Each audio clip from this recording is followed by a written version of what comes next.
Hey guys, in this video, we are going to show you how to fix face authentication problems on Poppo Live. If you want to fix face authentication problems on Poppo Live, here is how you can do it step by step.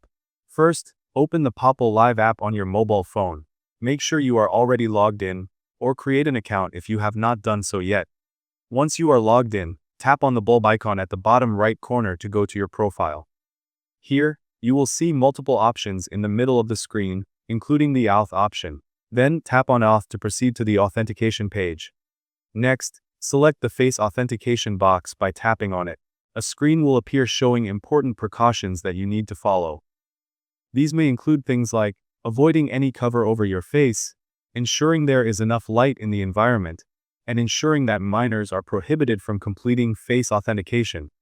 It is important to follow these instructions to ensure the authentication process works properly.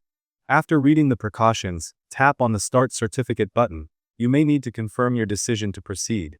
Finally, you will be prompted to upload a clear photo of yourself. Make sure your face is fully visible, well lit, and centered in the frame.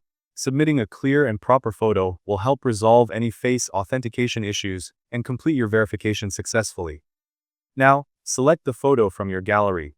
Once uploaded, Poppo Live will process your face authentication, and you should no longer face any errors or problems with verification. Thank you guys so much for watching. I hope you got some value. See you in the next one.